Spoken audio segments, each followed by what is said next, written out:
ഒത്തിരി സ്വപ്നങ്ങൾ സീരിയലിൻ്റെ ഏറ്റവും പുതിയ എപ്പിസോഡ് റിവ്യൂയിലേക്ക് എല്ലാ കൂട്ടുകാർക്കും സ്വാഗതം. വിക്രമനാണെങ്കിൽ ഹരിതയോടും ശർമിളയോടും രാഹുലിനോടുമായി പറയുന്നുണ്ട്, NGK മീഡിയയിലൂടെ വാർത്തകൾ നൽകുന്നത് ശിവയാണെങ്കിലും അതിന് പിന്നിൽ പ്രവർത്തിക്കുന്നത് മറ്റൊരാളാണ്. അയാളെ എനിക്ക് നന്നായിട്ട് അറിയാം. അന്നേരം ഹരിത ചോദിക്കുന്നുണ്ട്, അത് ആരാണ് അങ്കിൾ എന്ന് ചോദിക്കുമ്പം പറയുന്നുണ്ട്, അത് മറ്റാരുമല്ല, ആ ക്യാമറമാൻ പ്രിൻസ് പാതാളമാണ്. വിക്രമൻ അങ്ങനെ പറയുന്നത് കേൾക്കുമ്പോൾ ശർമിളയ്ക്കൊരു ആശ്വാസമാകുന്നുണ്ട്. ആരാണെന്ന് കണ്ടുപിടിച്ചെന്ന് പറയുമ്പോൾ ശർമിള ആദ്യം ഒന്ന് പകച്ചിരുന്നു. പ്രിൻസ് പാതാളം എന്ന് പറയുന്നത് കേൾക്കുമ്പോൾ ശർമിളയ്ക്കൊരു ആശ്വാസമാകുന്നുണ്ട്. തന്നെയല്ലല്ലോ പറയുന്നത്.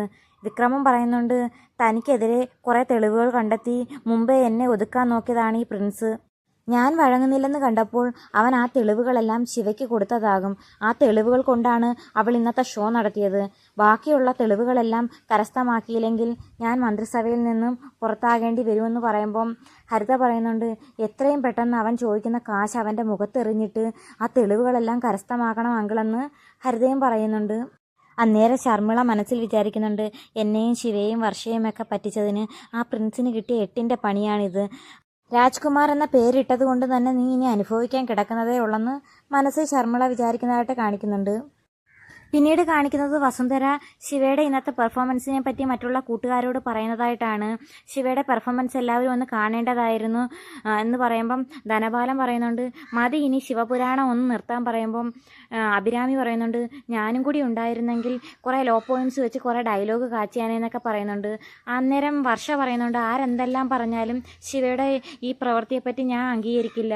പറയാൻ കാരണം അമ്മയുടെ കയ്യിൽ റീത്ത് കൊടുത്തത് ഒട്ടും ശരിയായില്ല. അന്നേരം അഞ്ജു അതിനെ അംഗീകരിക്കുന്നുണ്ട്. അങ്ങാടി തോറ്റേന് അമ്മയുടെ നെഞ്ചത്തെന്ന് പറയുന്നത് പോലെ വിക്രമനല്ലേ ഇവിടെ വന്ന് പ്രശ്നമുണ്ടാക്കിയത്, അതിന് അമ്മയുടെ കയ്യിൽ റീത്ത് കൊടുത്തത് ഒട്ടും ശരിയായില്ലെന്ന് അഞ്ജുവും പറയുന്നേക്കുമ്പം ധനപാലനും വസുന്ധരയും അവരുടെ വാക്കുകൾ അംഗീകരിക്കുന്നുണ്ട്. വസുന്ധര പറയുന്നുണ്ട്, വർഷ പറയുന്നതിലും കാര്യമുണ്ട്. ശിവയുടെ എല്ലാ പ്രവൃത്തിയും കൊള്ളാമായിരുന്നു. ആ റീത്ത് കൊടുത്തത് മാത്രം ഒട്ടും ശരിയായില്ല. ആ റീത്ത് വേറെ ആർക്കെങ്കിലും കൊടുത്താൽ മതിയായിരുന്നു. അന്നേരം അഭിരാമി ഒന്നാക്കി പറയുന്നുണ്ട്, സ്വന്തം അമ്മയുടെ നെഞ്ചത്ത് റീത്ത് വെക്കാൻ മടിക്കാത്തവൾ ഭാവിയിൽ അമ്മായിയമ്മ എന്തും ചെയ്യാൻ മടിക്കില്ല എന്ന് പറയുന്നത് കേട്ട് ധനപാലൻ പറയുന്നുണ്ട്, ഈ സ്ഥാനത്ത് നമ്മുടെ അഞ്ജുമോളായിരുന്നെങ്കിൽ ആ റീത്ത് ആ വീട്ടിൻ്റെ ഏതെങ്കിലും ഒരു കോലായി കൊണ്ടുവച്ചിട്ട് അപ്പോഴേ അവൾ ഓടിയാനേ. അന്നേരം ശിവ വല്ലാണ്ട് വിഷമിച്ചിട്ട് പറയുന്നുണ്ട്, അന്നേരം എനിക്ക് ശരിയെന്ന് തോന്നിയതാണ് ഞാൻ ചെയ്തത്. അമ്മമാർ പെറ്റുപോറ്റി വളർത്തിയ നിങ്ങൾക്കൊന്നും എൻ്റെ പ്രവൃത്തി മനസ്സിലാകില്ല. അതുകൊണ്ട് ഞാൻ ചെയ്തത് അക്സെപ്റ്റ് ചെയ്യാൻ പറ്റുന്നവർ മാത്രം എന്നെ സ്നേഹിച്ചാൽ മതി എന്നൊക്കെ ശിവ പറയുന്നത് കേൾക്കുമ്പം വർഷ പറയുന്നുണ്ട്, ഞങ്ങളാരും തന്നെ വേദനിപ്പിക്കാൻ വേണ്ടി ഒന്നും പറഞ്ഞതല്ല. നാളെ താനും ഒരു അമ്മയാകുന്നതാണ്. അമ്മയോട് ചില കാര്യങ്ങൾ ചെയ്യാൻ പാടില്ലാത്തത് ചെയ്യരുത്. അഞ്ജു അന്നേരം പറയുന്നുണ്ട്, താൻ അമ്മയെ ഇഷ്ടമല്ലെങ്കിൽ താൻ അമ്മയെ സ്നേഹിക്കേണ്ട, അമ്മയെ വേദനിപ്പിക്കാതിരുന്നാൽ പോരെയെന്ന് അഞ്ജുവും അന്നേരം പറയുന്നുണ്ട്. മാത്രമല്ല തൻ്റെ അച്ഛൻ്റെ ആത്മാവും ആഗ്രഹിക്കുന്നത് അത് തന്നെയായിരിക്കും എന്ന് പറയുമ്പം വസുന്ധരയും പറയുന്നുണ്ട്, വർഷയും അഞ്ജുവും പറയുന്നത് ശരിയാണ്. മരണം വരെ അവർ വരാൻ കാത്തിരുന്ന ആളല്ലേ തൻ്റെ അച്ഛൻ, അതുകൊണ്ട് അച്ഛനും അതായിരിക്കും ആഗ്രഹിക്കുന്നതെന്നൊക്കെ പറയുമ്പോൾ ശിവ വല്ലാണ്ട് ഫീൽ ചെയ്യുന്നുണ്ട്. അന്നേരം വർഷ മനസ്സിൽ വിചാരിക്കുന്നുണ്ട്, ഇങ്ങനൊരു സംസാരം ഇപ്പോൾ ഉണ്ടായത് നന്നായി. ഇനി ഇവൾ കുറച്ചെങ്കിലും അമ്മയുടെ ഭാഗത്തു നിന്ന് ചിന്തിക്കുമെന്നൊക്കെ വർഷ മനസ്സിൽ ചിന്തിക്കുന്നതൊക്കെ കാണിക്കുന്നുണ്ട്. പിന്നീട് വസുന്ധരയാണെങ്കിൽ ശിവമോളെ ഓരോന്നും പറഞ്ഞ് സമാധാനിപ്പിച്ചിട്ട് ലക്ഷ്മിയുടെ കേസിൻ്റെ കുറച്ച് ഡീറ്റെയിൽസ് തരാമെന്നൊക്കെ പറഞ്ഞ് സമാധാനിപ്പിച്ച് വിളിച്ചുകൊണ്ട് പോകുന്നുണ്ട്. ഈ സമയത്താണെങ്കിൽ വിവേക് കൂട്ടുകാരനോടൊത്ത് ഇരിക്കുന്ന സമയത്ത് കൂട്ടുകാരൻ പറയുന്നുണ്ട്, നമുക്ക് വിക്രമൻ്റെ പതനം ഒരു കുപ്പി പൊട്ടിച്ച് ആഘോഷിച്ചാൽ എന്താന്ന് പറയുമ്പം വിവേക് പറയുന്നുണ്ട്, ഇല്ല എനിക്ക് 8 മണിക്ക് മുന്നേ ജാൻസി വില്ലയിൽ എത്തേണ്ടതാണെന്ന് പറയുമ്പം കൂട്ടുകാരൻ പറയുന്നുണ്ട്, നിൻ്റെ വീട് പോലും നീ ഇപ്പോൾ മറന്നോ? ആ ഡെലിവറി ഗേളിനോടുള്ള പ്രണയം മൂത്ത് നീ ഇപ്പോൾ ഏതോ ഒരു ലോകത്താണെന്നൊക്കെ പറയുമ്പോൾ വിവേക് പറയുന്നുണ്ട്, ജാൻസി വില്ല ഏതാണെന്നൊക്കെ എനിക്കറിയാം. എത്രയും പെട്ടെന്ന് ചെന്നിട്ട് വേണം ആ പെൺപിള്ളേരുമായിട്ട് എനിക്കൊരു സെലിബ്രേഷൻ നടത്താൻ. ആ സെലിബ്രേഷനിൽ വർഷയും പങ്കെടുക്കുമല്ലോ എന്ന് പറയുമ്പോൾ കൂട്ടുകാരൻ പറയുന്നുണ്ട്, നിനക്കെന്താ ഭ്രാന്തായോ? നീ എങ്ങനെയെങ്കിലും അമ്മയോട് പറഞ്ഞ് അവളെ അവിടുന്ന് പുറത്താക്കാനുള്ളതിന് നിന്നെ അവൾ ഒരുപാട് ദ്രോഹിച്ചതല്ലേ എന്നൊക്കെ പറയുമ്പം വിവേക് പറയുന്നുണ്ട്, നീ ഓരോന്നും പറഞ്ഞ് എൻ്റെ മനസ്സ് മാറ്റാനൊന്നും ശ്രമിക്കണ്ട. എനിക്ക് അവളോട് ഒരുപാട് സിമ്പതിയുണ്ട്. അവളെ എനിക്ക് ഒരുപാട് ഇഷ്ടമാണെന്ന് പറയുമ്പം കൂട്ടുകാരൻ പറയുന്നുണ്ട്, ഒന്നുമില്ലെങ്കിൽ അവൾ ആ രാഹുലിൻ്റെ കാമുകിയല്ലേ. അന്നേരം വിവേക് പറയുന്നുണ്ട്, അവൾ കാമുകിയല്ലെങ്കിലോ വെറുമൊരു ഫ്രണ്ടാണെങ്കിലോ എന്തായാലും ഞാൻ അവളെ സ്നേഹിക്കുമെന്നൊക്കെ വിവേക് കൂട്ടുകാരനോട് പറയുന്നുണ്ട്. വിവേക് എന്നിട്ട് പറയുന്നുണ്ട്, ഞാൻ ഒരുപാട് ആലോചിച്ചിട്ടെടുത്ത തീരുമാനമാടാ. അവൾക്ക് ഒരുപാട് പ്രശ്നങ്ങളുണ്ട്. ഞാൻ അവളെ എങ്ങനെയെങ്കിലും സഹായിക്കും. തെറ്റിദ്ധാരണയുടെ പുറത്ത് അവൾ എന്നെ ദ്രോഹിച്ചെങ്കിലും അവൾ വെറും പാവമാണ്, കാണാനും സുന്ദരിയാണ്. അവളോടൊത്ത് ചേർന്ന് കഴിഞ്ഞാൽ ഞങ്ങളുടെ ലൈഫ് പൊളിയായിരിക്കും എന്നൊക്കെ വിവേക് കൂട്ടുകാരനോട് പറയുന്നതായിട്ടൊക്കെ കാണിക്കുന്നുണ്ട്. പിന്നീട് കാണിക്കുന്നത് വിവേക് വർഷയെ മാത്രം ചിന്തിച്ചിങ്ങനെ കാർ ഓടിച്ച് വരുന്നതൊക്കെ കാണിക്കുന്നുണ്ട്. കൂടെ ഒരു റൊമാൻറ്റിക് സോങ് ഒക്കെ ഉണ്ട്. ആ സമയത്താണെങ്കിൽ വർഷയാണെങ്കിൽ പുറത്ത് നിലാവിൻ്റെ ചന്തമെല്ലാം കണ്ടുകൊണ്ടിരിക്കുമ്പം അഭിരാമി അങ്ങോട്ട് വന്നിട്ട് പറയുന്നുണ്ട്, താൻ എന്താടോ ഈ കാണിക്കുന്നത്? ഇവിടെ നിന്നാൽ വിവേക് വരുമ്പം കാണില്ലേ എന്ന് പറയുമ്പം വർഷ പറയുന്നുണ്ട്, അയാൾ എന്നും 8 മണിക്ക് ശേഷമാണ് വരാറ്, മാത്രമല്ല ചിലപ്പോൾ പിറ്റേന്ന് വന്നെങ്കിലും ഇരിക്കും എന്നും പറഞ്ഞ് എന്നും എൻ്റെ സന്തോഷം ഇങ്ങനെ ഉള്ളിൽ ഒതുക്കി കഴിയാൻ പറ്റുമെന്ന് ചോദിക്കുമ്പോൾ അഭിരാമി പറയുന്നുണ്ട്, ഇവിടെ നിൽക്കുമ്പോൾ പ്രത്യേകിച്ച് എന്തോന്ന് സന്തോഷം?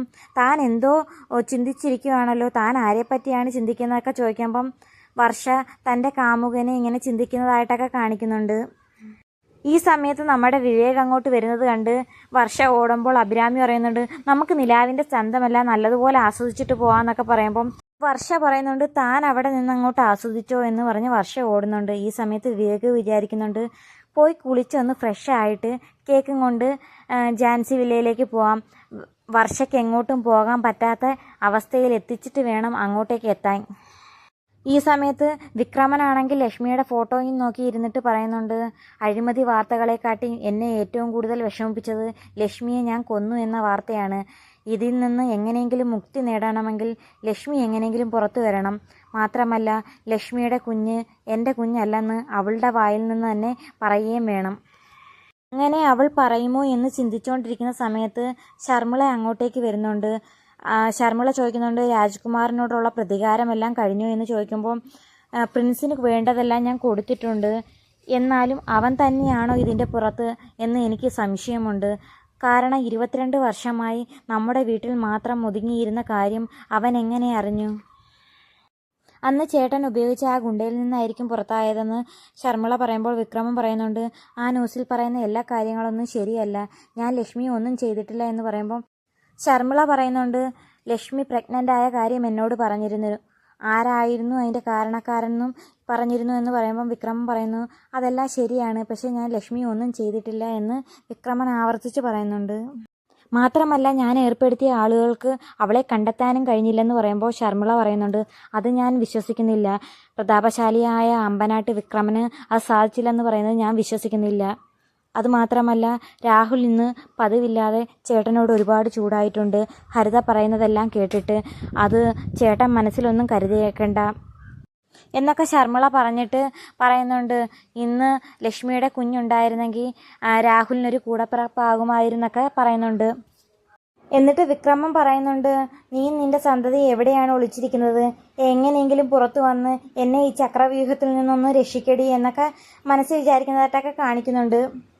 പിന്നീട് കാണിക്കുന്നത് വർഷ അമ്മയുടെ ഫോട്ടോയും നോക്കിക്കൊണ്ട് പറയുന്നുണ്ട്, അമ്പനാട് വിക്രമനെ പോലെ ഒരു ദുഷ്ടനായിരുന്നു എൻ്റെ അച്ഛനും.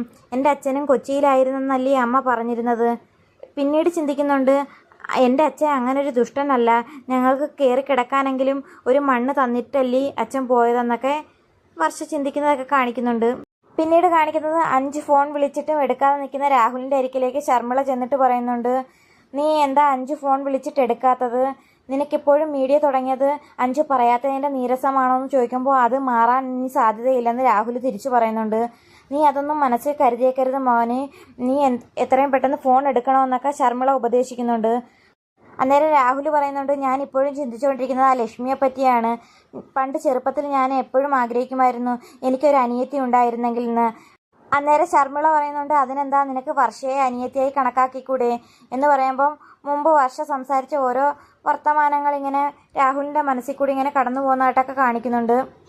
നിനക്കും അഞ്ജുവിനും നല്ലൊരു ജീവിതം ലഭിക്കണമെങ്കിൽ അമ്പനാട് വിക്രമൻ്റെ പണവും അധികാരവും നഷ്ടപ്പെടണമെന്ന് ശർമിള പറയുന്നത് കേൾക്കുമ്പോൾ രാഹുൽ പറയുന്നുണ്ട്, ചില സമയത്ത് ആൻറ്റിയുടെ വർത്തമാനം കേൾക്കുമ്പോൾ ഈ രാജ്കുമാറിനെ ഇറക്കിയത് ആൻറ്റി തന്നെയാണോ എന്ന് സംശയം തോന്നുമെന്നൊക്കെ പറയുന്നത് കേൾക്കുമ്പം ആൻറ്റി പറയുന്നു, അതൊക്കെ വിട്, എൻ്റെ ജീവിതം നഷ്ടപ്പെടാൻ കാരണം അമ്പനാട് വിക്രമനാണ്. ഞാനും ശിവയും ഭർത്താവും മൊത്തമുള്ള നല്ല ജീവിതം നഷ്ടപ്പെട്ടതും ഹരിതയുടെ അച്ഛനെ എമ്മായി എൻ്റെ വിവാഹം നടത്തിയതും അമ്പനാട് വിക്രമനാണ്. അമ്പനാട് വിക്രമൻ്റെ ചതുരപ്പലകയിലെ ഒരു കരു മാത്രമായിരുന്നു ഞാനെന്നൊക്കെ ഇങ്ങനെ ഫീൽ ചെയ്ത് പറയുന്നതൊക്കെ കാണിക്കുന്നുണ്ട്. പിന്നീട് ശർമിള പറയുന്നത് കേട്ട് രാഹുൽ അഞ്ജുവിൻ്റെ ഫോൺ എടുക്കുന്നതായിട്ടൊക്കെ കാണിക്കുന്നുണ്ട്. അപ്പോൾ വീഡിയോ ഇഷ്ടമായ ചാനൽ സബ്സ്ക്രൈബ് ചെയ്ത് സപ്പോർട്ട് ചെയ്യണേ കൂട്ടുകാരെ.